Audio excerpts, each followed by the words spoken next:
Vidéo, nous allons voir une propriété de la symétrie axiale. On a dessiné avec le logiciel GeoGebra un triangle qui s'appelle CDE. Donc les mesures des côtés du triangle sont 4,5, 6 et 4,1. Donc on va construire le symétrique de ce triangle par rapport à la droite orange que l'on va appeler D dans un premier temps. Donc je construis le symétrique de D par rapport à D, j'obtiens D'. Le symétrique de C par rapport à D, C'. Le symétrique de E par rapport à D, E'. Donc le symétrique du triangle CDE est C', D', E'. Voilà. Alors on va regarder ce qui se passe sur la longueur des segments. Donc je vais afficher les étiquettes, la valeur des étiquettes. Donc ici, en utilisant GeoGebra, je vais dans Propriétés. Alors, afficher l'étiquette, c'est déjà fait, mais je veux sa valeur. Voilà. Je fais la même chose pour D'C'.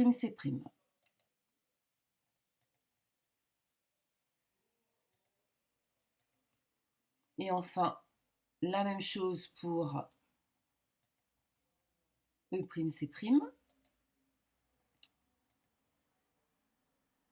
Voilà, comme ça je peux comparer maintenant la longueur des segments. Donc on a dit tout à l'heure, le symétrique de CD est C'D', et tu peux le constater sur le dessin, ils mesurent tous les deux 4,5. Le symétrique de ED et E'D', les deux segments mesurent tous les deux 6 cm. Et enfin, pour le segment CE qui a pour symétrique C'E', la longueur des deux segments est commune et vaut 4,1. Donc, la propriété qui en découle dit que le symétrique d'un segment est un segment de même longueur. On dit aussi que la symétrie conserve les longueurs. Alors, on va juste déplacer un petit peu les points pour voir si la propriété est toujours vraie. Voilà, je peux les déplacer.